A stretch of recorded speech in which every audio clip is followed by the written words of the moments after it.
La información en Canal E para hablar ahora con Liliana Franco, muy prestigiosa periodista que tiene la generosidad de darnos unos minutos de su tiempo. Liliana, muy buenas tardes, ¿cómo estás?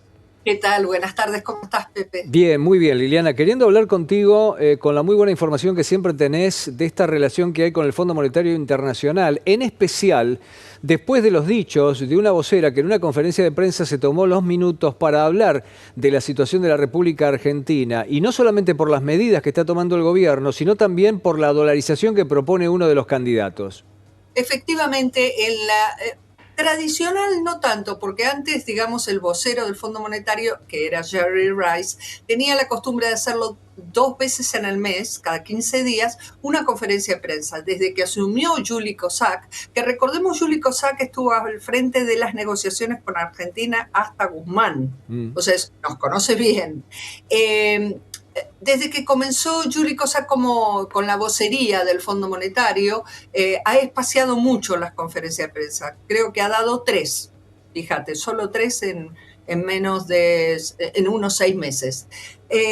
Y ella le dedicó, participamos los que estamos acreditados ante el fondo, y ahí se le preguntó específicamente por Argentina, que no está cumpliendo las metas que el fondo va a evaluar en noviembre, y se le preguntó, por supuesto, también por la propuesta de Javier Milei de dolarizar. Respecto de Argentina, fue muy cauta, trató de no echar más leña al fuego, pero dejó clara la preocupación respecto al paquete de medidas que anunció el ministro de Economía, que sin duda agravan la situación ya crítica de la economía argentina.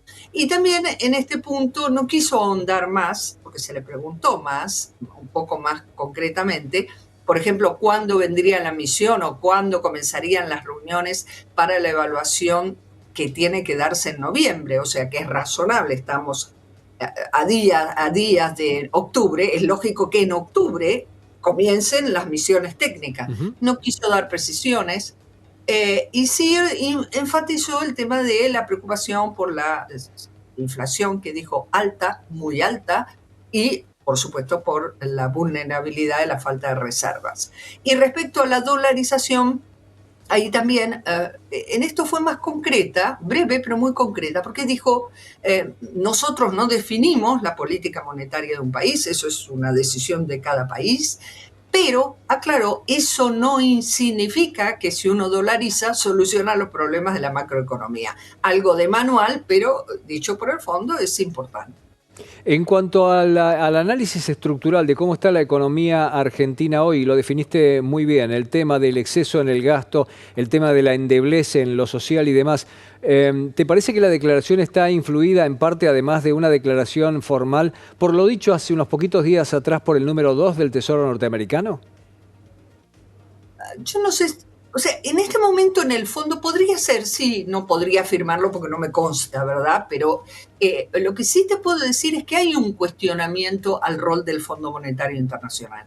En realidad es un cuestionamiento que viene de bastante lejos. Lo que pasa es que la crisis financiera del 2008-2009 solucionó o tapó esa discusión, porque el fondo tuvo un rol muy importante, que fue atender y solucionar y dar las ayudas.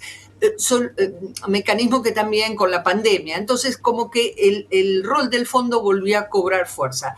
Pero hay un cuestionamiento a cómo hace las cosas el Fondo Monetario en los Estados Unidos y en algunos países miembros.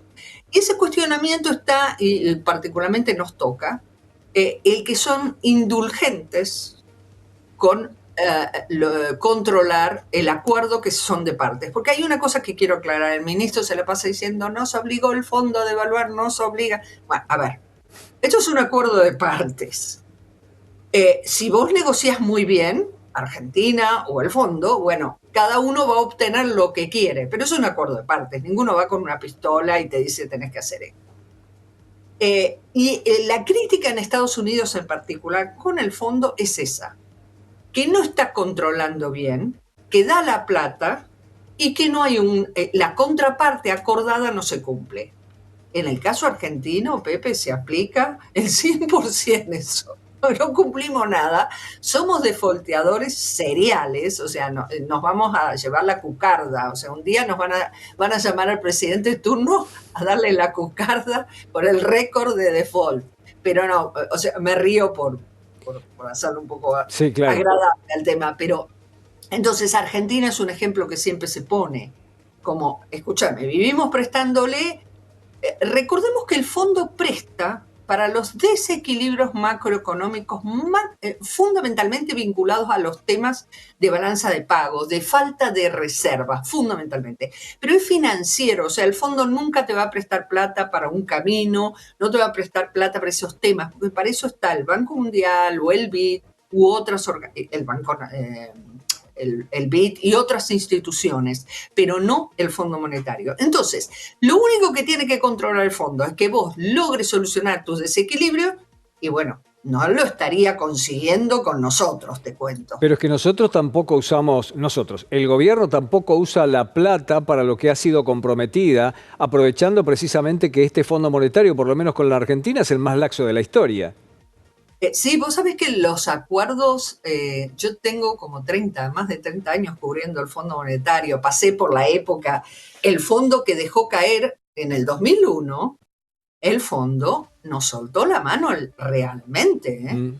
Caballo esperaba cual agua, que eran, creo que eran, si mi memoria no me falla, perdón si me equivoco, creo que eran 6.000 millones Sí, de dólares. exactamente, era eso. Bueno, esos 6.000 millones hubieran impedido probablemente el corralito y todo lo que luego pasó. Y sin embargo, Ann Kruger dijo no, y fue no, y no hubo posibilidad. E incluso en las reuniones previas se le advirtió, pero esto va a llevar la pobreza a picos del 50%. Es su problema. O sea, mirá qué duro que era ese fondo. Hoy ese mismo fondo te dice, no, hay que contemplar las vulnerabilidades, por supuesto, atender a los sectores. O sea, el fondo cambió también.